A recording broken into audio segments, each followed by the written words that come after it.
말씀입니다. 같이 읽겠습니다. 여호와의 말씀이 내게 임하니라. 이르시되 내가 너를 모태에 짓기 전에 너를 알았고 내가 배에서 나오기 전에 너를 선별하였고 너를 여러 나라의 선지자로 세운노라 하시니라. 내가 이르되 슬프도소이다. 주 여호와여 보소서. 나는 너희가 말할 줄을 알지 못하나이다 하니 여호와께서 내게 이르시되 너는 아이라 말하지 말고 내가 너를 누구에게 보냈지 너는 가며 내가 너에게 무엇을 명령하는지 너는 말할지니라. 너는 그들 때문에 두려워하지 말라. 내가 너와 함께하여 너를 구원하리라.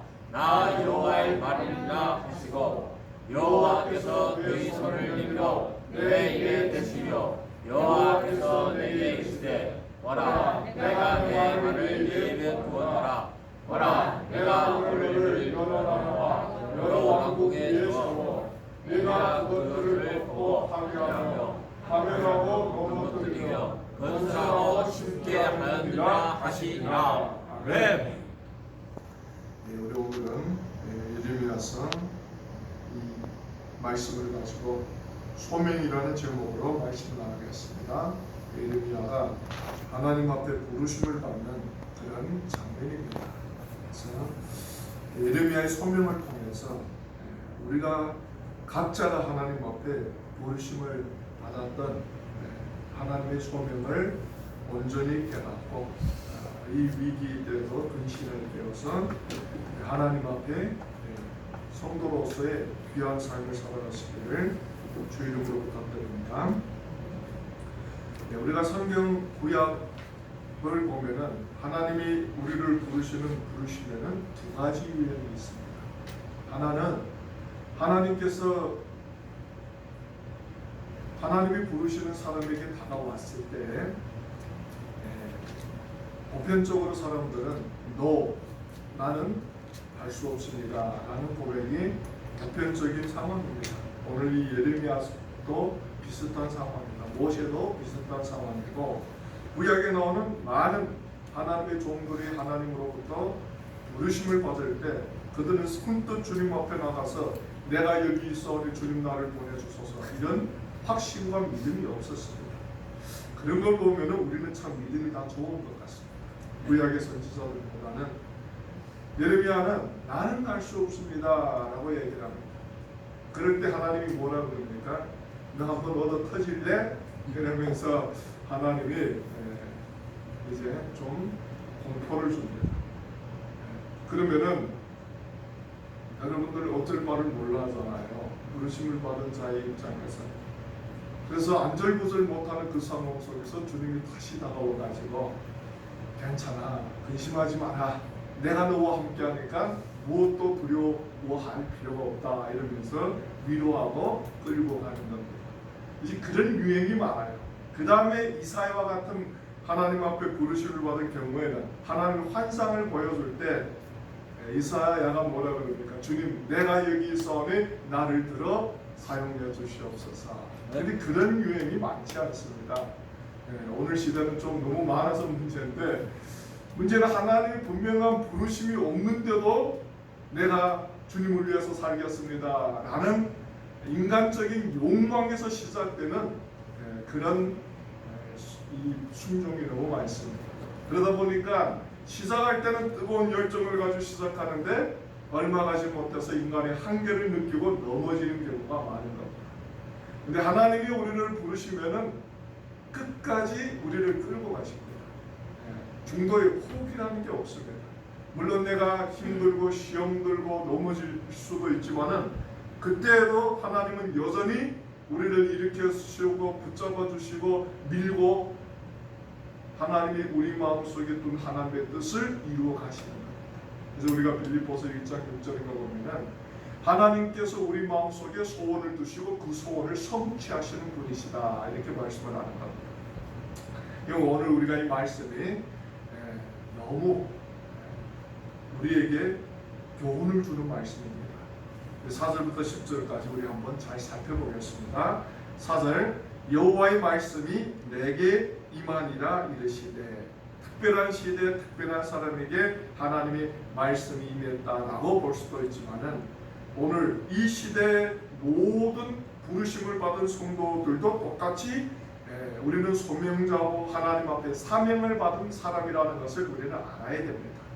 특별한 시대에 특별한 사람만 하나님이 부르셔서 그 마음에 하나님의 뜻을 두고 그 뜻을 이루기 위해서 주님이 사용해 가시는 것도 있지만은, 오늘 우리가 예수를 그리스도라고 고백할 때 하나님이 하나님의 뜻을 우리 마음에 두시고 그 뜻을 위해서 우리가 이 세상 살아가기를 원하는 겁니다.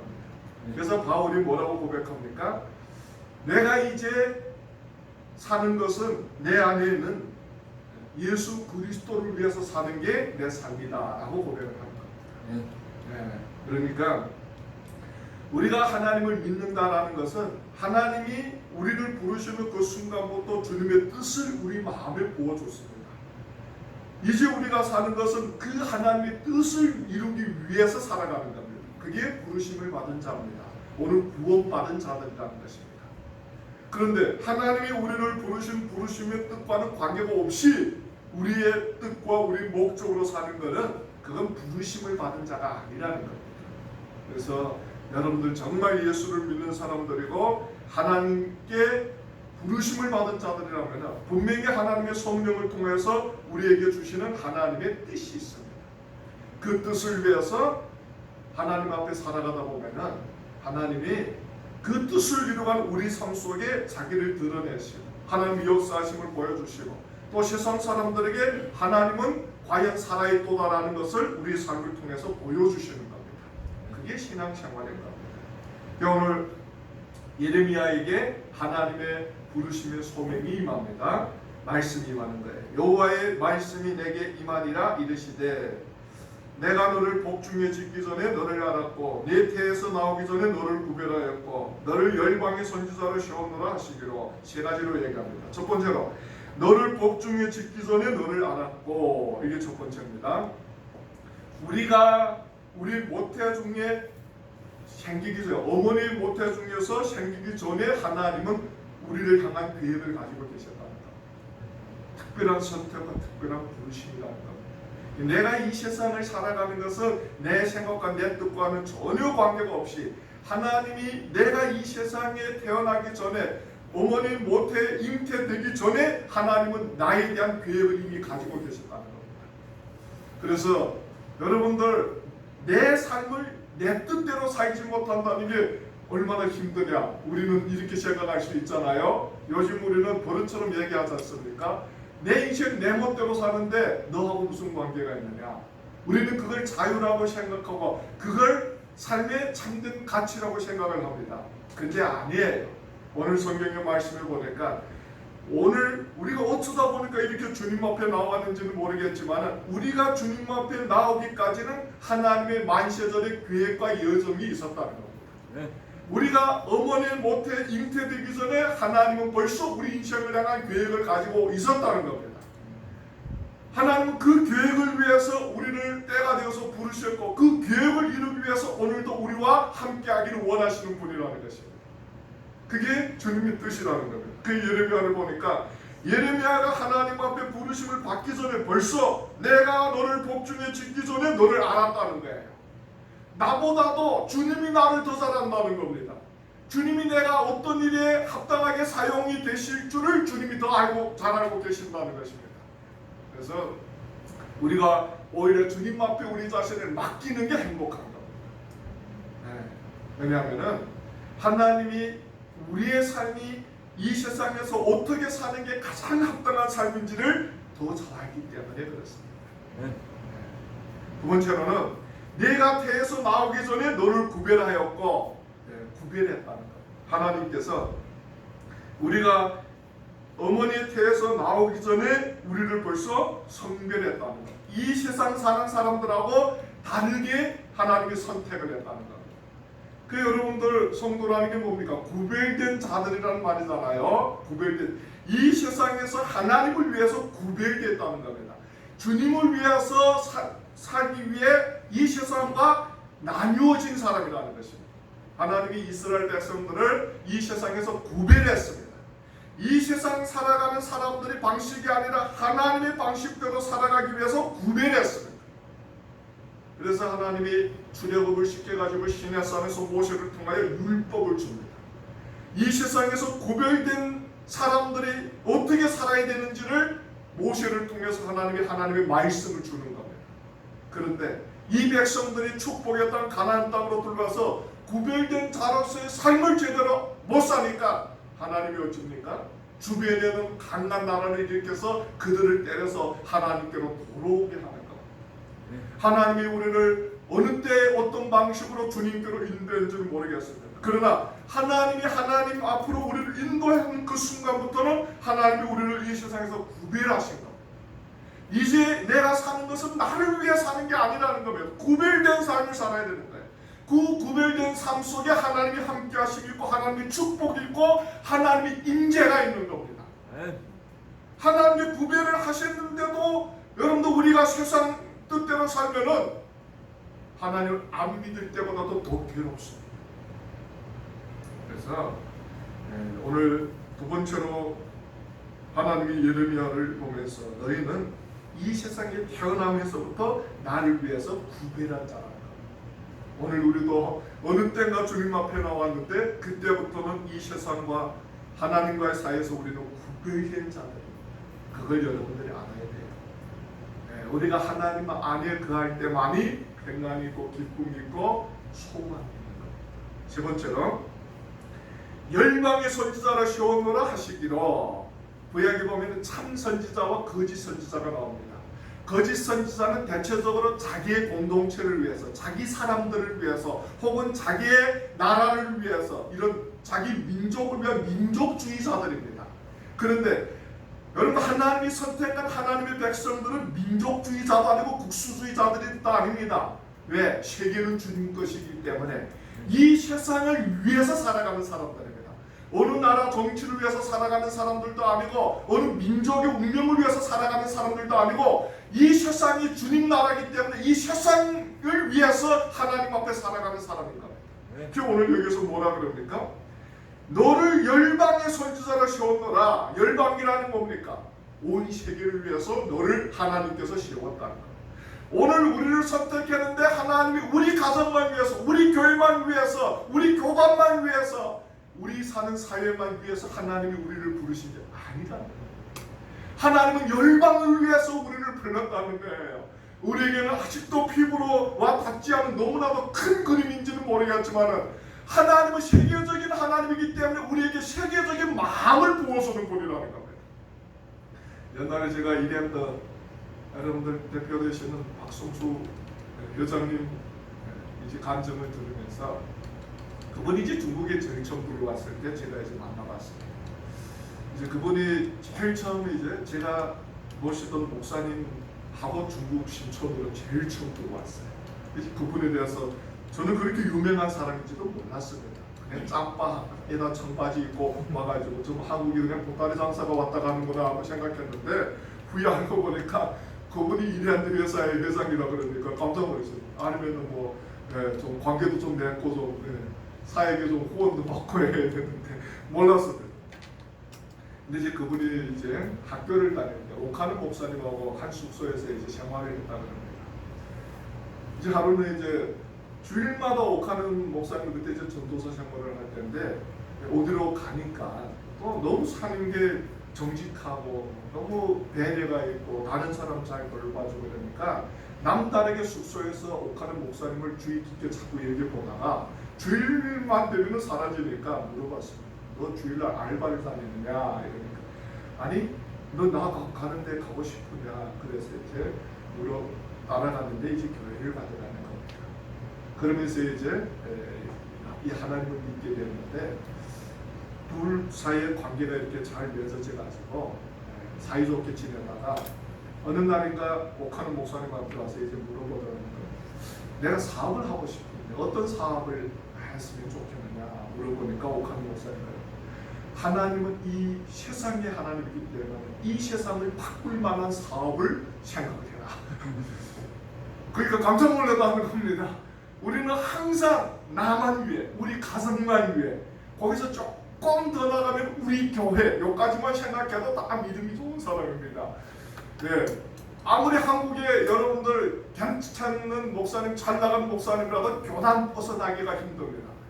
혹시 초교파를 막 외쳐냅니다. 우리 초교파로 일해야 된다 하면서도 실제적으로 일을 하면은 교단의 이익을 챙기고 우리 교단의 울타리를 못 넘어섭니다.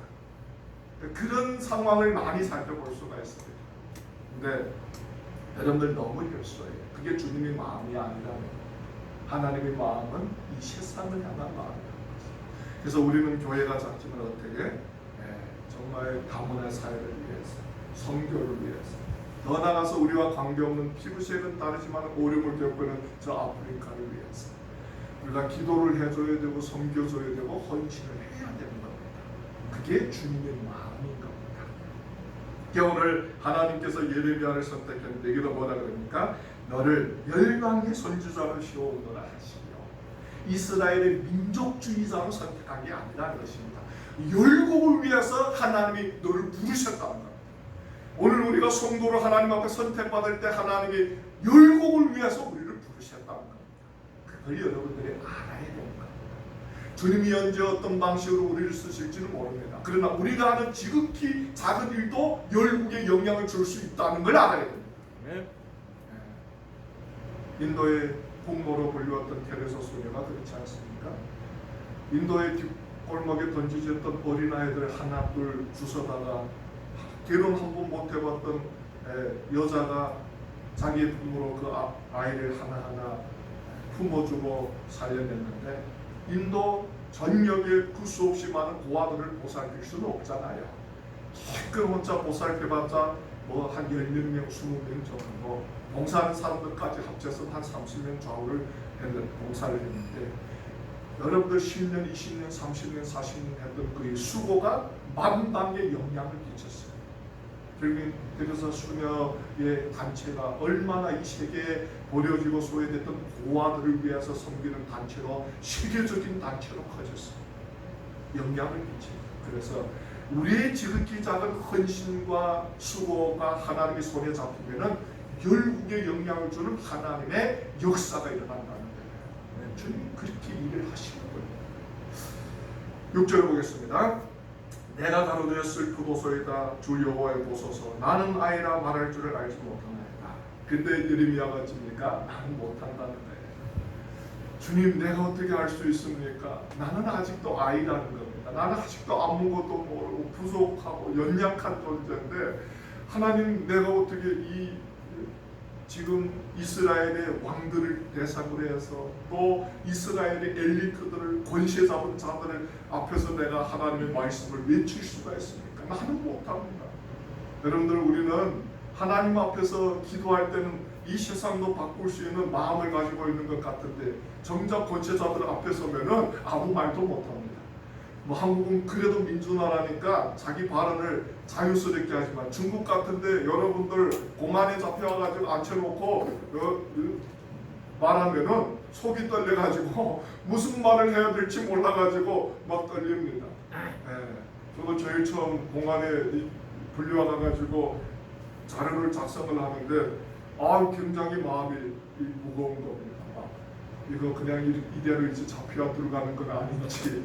근데 한 번, 두 번, 세 번, 네 번 잡혀 들어가다 보니까 그 다음부터는 아이고 그냥 이빨 빠진 사자들이 우르렁거리는 것뿐이구나 이렇게 이제 마음에 깨닫게 되는 겁니다.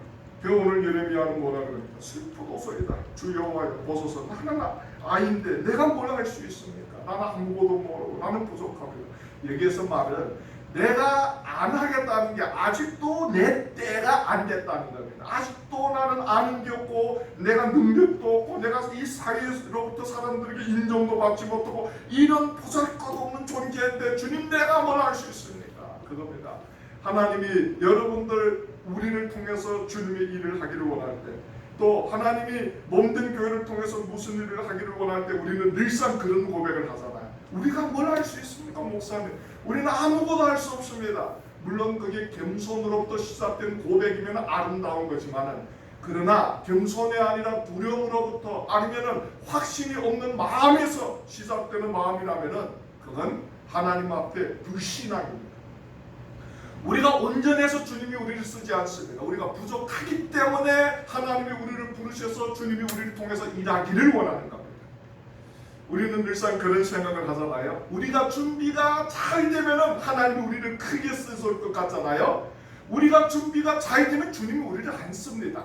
바울이 뭐라고 하는지 압니까? 내가 연약할 때 곧 강함입니다. 네. 우리는 우리가 얼마나 대단한 존재가 돼서 주님이 쓰지 않습니다. 우리의 삶 속에 하나님이 필요할 때 주님이 우리를 들어서는 겁니다. 네. 우리의 삶 속에 우리가 절대적인 자가 되는 게 아니라 하나님이 우리 삶의 절대적인 존재가 될 때 하나님이 일을 하시는 겁니다. 네. 그게 중요합니다. 그 여러분들, 우리는 우리가 연약함을 고백하고 우리의 부족함을 고백해야 되지만, 그러나 그 부족함에다 우리 삶 속에 들어와서 우리를 지켜주고 붙잡아주고 우리를 들어쓰시는 그 하나님을 의지하고 사는 게 믿음인 겁니다. 그게 우리에게는 힘인 거예요. 그걸 바울은 깨달았습니다. 나는 비록 말이 오르라 해서 얼마나 설교를 못했으면 설교를 듣던 자가 층집에서 떨어져서 죽는 일까지 일어났습니까? 저 같으면 그러면 설교도 안 하겠어요. 네. 사람이 하도 많이 와가지고 전문가에 걸터앉아도 떨어지는지는 모르겠는데, 우리는 뭐 사람 많잖아요. 엎드려자도 괜찮아요. 떨어질 일이 없어서. 네. 그러니까 여러분들 바울이 얼마나 시험에 들었겠습니까? 그럼에도 불구하고 자기의 부족함을 인정하고 하나님 이름으로 나가니까 그 떨어졌던 자도 다시 살아나는 역사가 일어나는 겁니다. 대단하죠. 여러분들, 우리는 하나님 앞에 잘난 것처럼 하면 안 됩니다. 내가 얼마나 많이 알고 내가 얼마나 똑똑하고 능력 있는 것처럼 생각하지 마세요. 늘상 우리는 주님 앞에 나는 부족합니다. 나는 보잘것없습니다. 나는 아무것도 할 수 없습니다. 그럼에도 불구하고 하나님은 전지전능하셔서 무엇이도 할 수 있는 분이라는 것을 믿고 살아가게 됩니다. 그게 신앙이죠. 그래서 하나님이 이르기를 이릅니다. 7절에 여호와께서 내게 이르시되 너는 아이라 하지 말고 내가 너를 누구에게 보내든지 너는 가며 내가 네게 무엇을 명하든지 너는 말할지니라. 내가 네 상황을 모르겠느냐. 만물이 다 앞에 벌거벗은 것 같이 드러나지 없다고 하는데 우리 상황 주님이 모르겠습니까? 제가 이제 우리 지금 이 6월 달부터 우리가 이 대림 모임 사역 우리가 좀 시작하려고 지금 준비하고 있잖아요. 근데 마음이 참 불안한 겁니다. 아무것도 준비가 되지 않았는데 또 이 코로나 이 위기 속에서 지금 이런 어려운 상황에 누가 하겠어요? 누가 하겠는가 말입니다. 먹고 살기도 힘들어 죽겠는데, 그래서 하나님 앞에 항상 기도합니다. 주님이 정말 이 보살거품 교회를 통해서 하려고 하는 증거를 좀 보여주옵소서. 그러면 내가 순종하겠습니다. 한데 하나님이 끊임없이 증거를 보여주는데 마음이 약해가지고 지금 시작을 못하는 거예요. 그래서 이번 토요일 날에 우리 이제 혜연이하고 공일이하고 이제 저 빵만사에 가서 빵 만드는데 그냥 실험삼아 얘기를 했습니다. 대표하고 우리가 일단 먼저 한 달 동안 빵을 이렇게 나누려고 그러는데 거기에서 만드는 빵은 밖에서 파는 팥빵은 작습니다. 하나 먹으면 배 안 부릅니다. 그래서 거기에는 무료 급식을 하는데 특정 빵을 2배로 큰 빵을 만들었어요. 만드는데 이제 그 빵을 그럼 우리도 살 수 없습니까? 그러니까 된다는 거예요. 하나에 600원이라는 겁니다. 그러니까 50개만 주세요. 이번 토요일부터. 그러니까 우리가 가서 봉사하고 가져와서 아마 도착하면 3시 정도 되는데 그때 이제 일단 먼저 한 달을 나누려고 그럽니다. 와서 스티커 붙이고 나누면 될 것 같은데 좋을 것 같더라. 하나님이 그래서 이런 저런 방식으로 이 일을 기뻐하신다라는 전달을 자꾸 보여줘요. 그리고 이제 돌아와가지고 교육관에 에이콘 호수에 물이 새가지고 교회 와가지고 주말 전도사님한테 부탁을 했습니다. 사다까지 좀 쓰자 하니까 갑작스레 저보고 목사님이 계신다는 겁니다. 그렇다고 목사님하고 인사 안 할 수도 없고 문도 들고 들어가니까 전에 같으면은 뭐 저를 찾아가지고 목사님 좀 얘기합시다 이런 얘기를 안 하는데 어제는 목사님 시간이 됐어요? 같이 좀 얘기합시다 이래가지고 수리하고 가서 얘기를 잠깐 나누는데 목사님이 전번 주부터 자기네 교회가 이 주변의 노숙자들을 목요일마다 여주에게 주변에 있는 감리교회 사람들이 모여서 밑반찬을 만들어서 나눠준다는 겁니다. 목사님도 동참하시죠? 이러는 거예요. 저보고. 이렇게 피하고 저렇게 피해도 피할 길은 없는 것 같더라고요. 이 주님이 뜻이면, 그러면서 저보고 무슨 말을 하느냐. 목사님, 우리가 저 영동포 여기 가가지고 3년 동안 노숙자 이제 밥을 만들어가지고 나눠줬는데 100개인가 150개씩. 거기는 하도 가서 봉사하는 사람들이 많아가지고 하루에 8배를 준답니다. 그래서 안 한다는 거예요. 너무 다 거기에 가가지고 봉사를 하니까 이게 뭐 노숙자들도 뭐 하루에 8배 먹으면은 이게 배 터지지 않겠습니까 이거.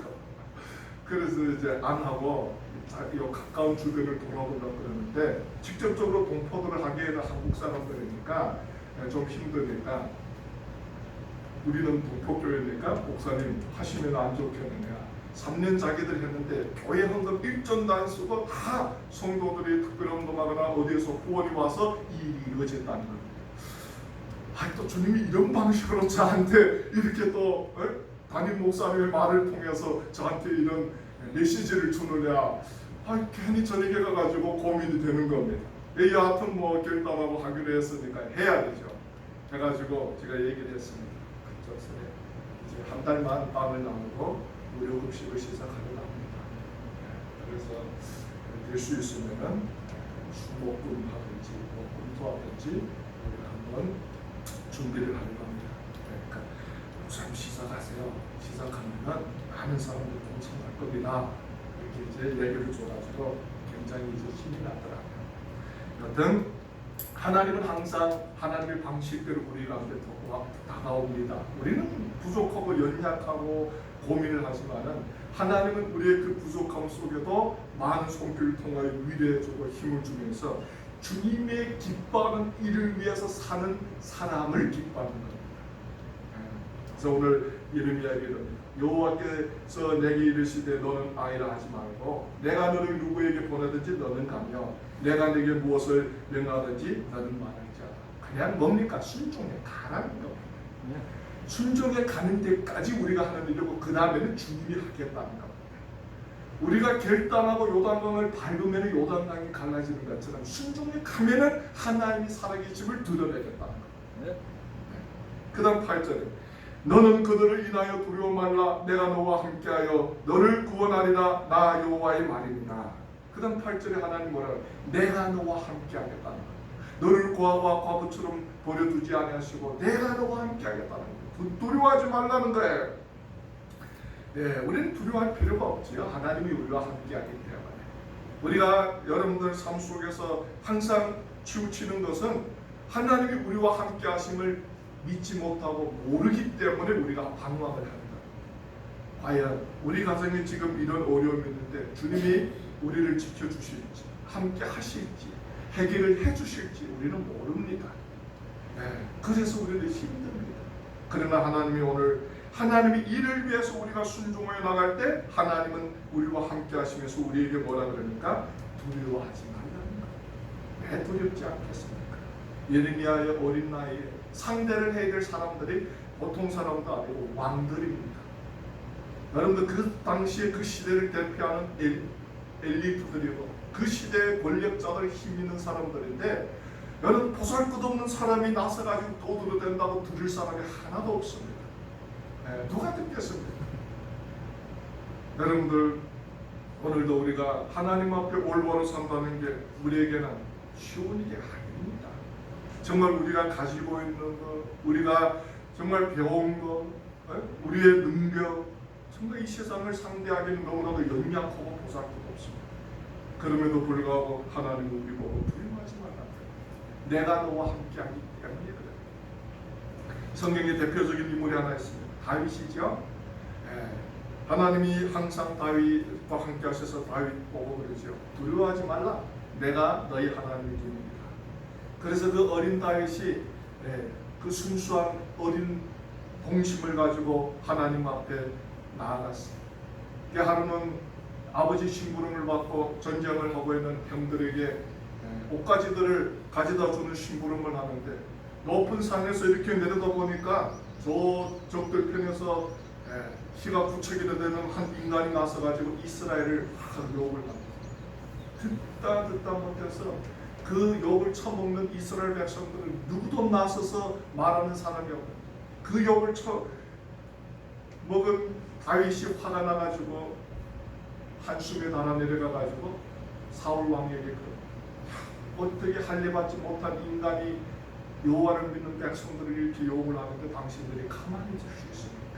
내가 나가가지고 한번 싸우겠다. 그러니까 사람들이 막 배를 끌어안고 웃습니다. 이마에 피도 마르지 않은 인간이 하룻밤까지 법무소들 모른다고 나서가지고 떠든다. 그래 너가 나가서 확 죽어봐라. 죽어야 세상이 얼마나 무서운 거 알지. 그런 식이죠. 그래서 이제 사울이 큰 은혜 베풀어 가지고 자기가 있던 갑옷을 다윗에게 선물을 하는데, 다윗이 그 갑옷을 쓰고 나니까 너무 커가지고 그 갑옷 안에 그냥 감춰져 가지고 걸을 수도 없는 거.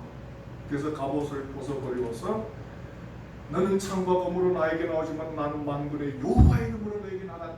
그러면서 그냥 잘 갈고 잘 준비했던 돌을 들어서 던진 게 아니라 그냥 발에 걸리는 돌 몇 개 주워가지고 던져버렸는데 골리앗이 넘어졌다고 했어요.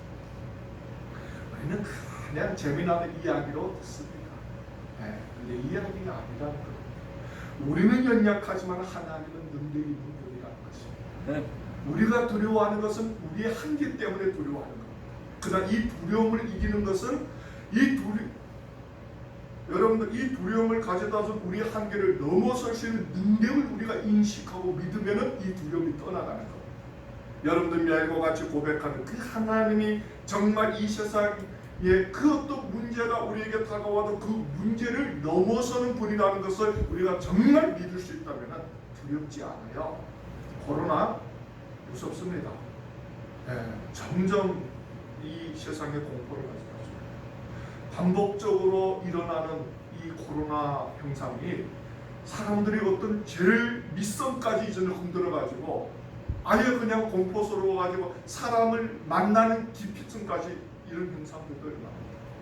아예 그냥 사람을 마주하고 말하는 그까지도 꺼린다고요. 이제는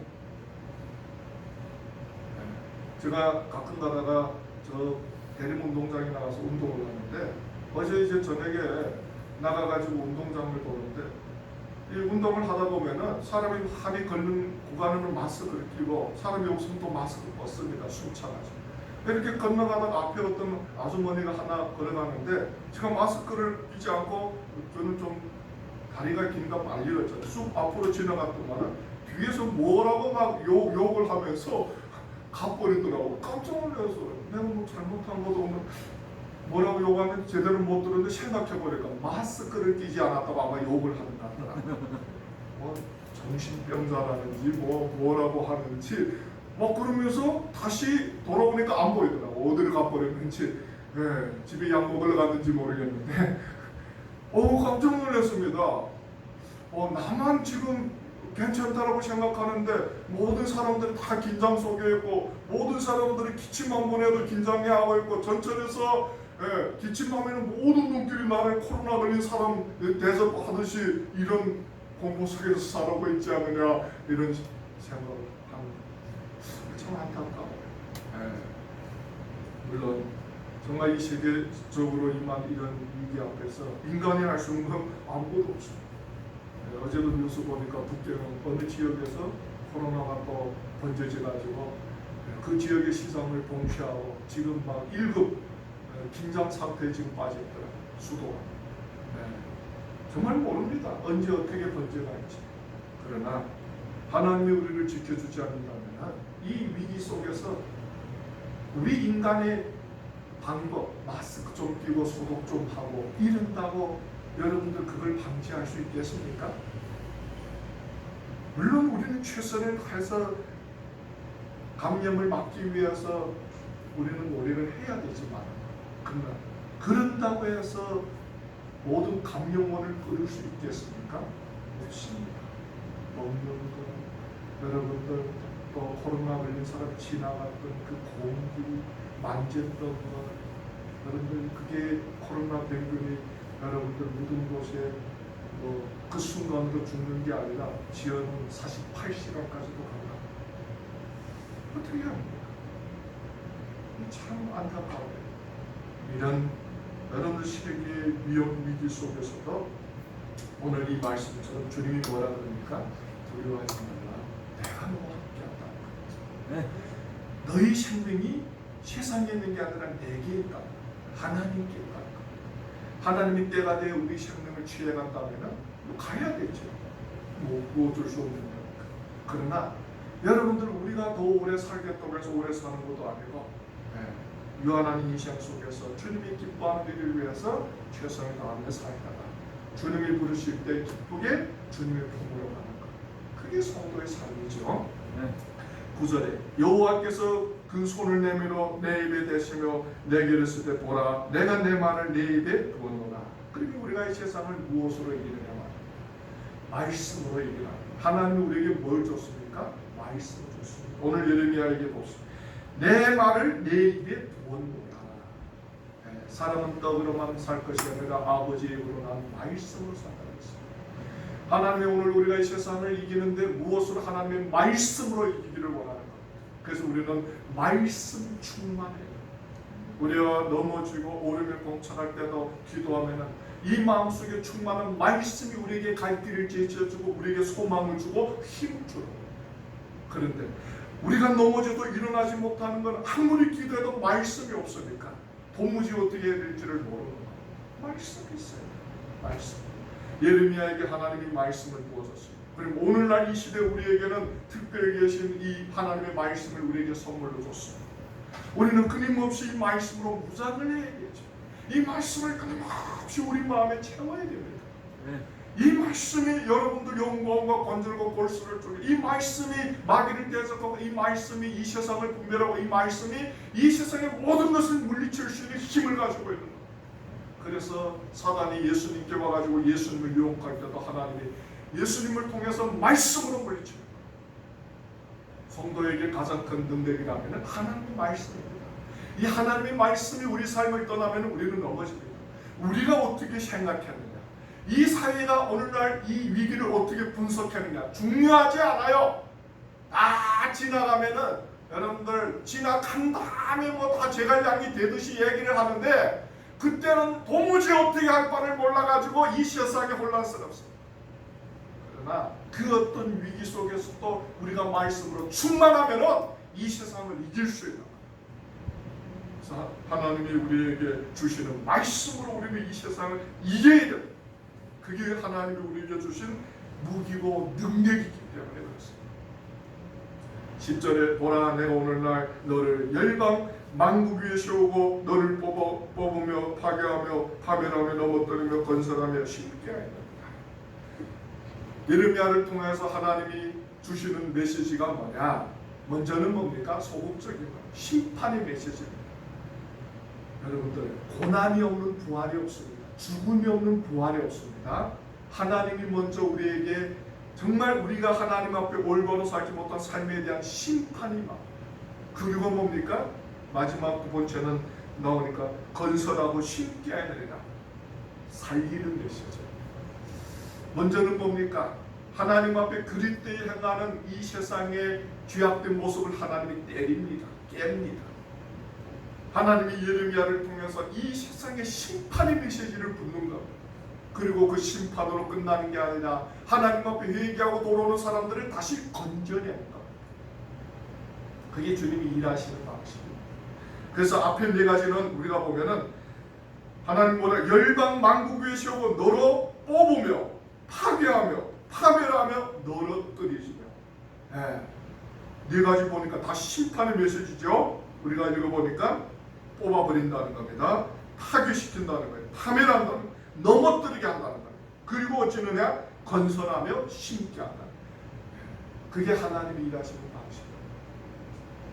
여러분들 구원은 먼저 뭐가 있어야 됩니까? 주문이 있어야 됩니다. 먼저 우리 죄가 심판을 받아야 하나님 앞에 새로운 구원의 은혜가 임하는 거예요. 우리 죄는 심판을 받아서 십자가에 못 박아야 됩니다. 그래야 그리스도와 함께 십자가에서 부활하시는 은혜에 우리가 들어갈 수 있게 됩니다. 여러분들 오늘 하나님은 예레미야를 부르셨습니다. 이 소명자에게 하나님은 가치가 이루고 나고 이 소명자를 통하여서 이 세상을 깨우기로 원하고 이 세상을 회복하기로 원하셨습니다. 그러면은 예레미야 한 사람을 향한 하나님의 말씀이 아니라 오늘 이 시대 속에서 여러분들이 어떻게 주님 앞에 나왔든지 관계없이 여러분들도 주를 그리스도로 고백하면 하나님 앞에 부르심을 받은 소명자들입니다. 오늘까지 무엇을 위해서 살아왔든지 중요하지 않습니다. 오늘부터 무엇을 위해서 살아가느냐가 중요합니다. 정말 온전한 소명자로서 인생 살아가시기를 주 이름으로 부탁드립니다. 기도하겠습니다.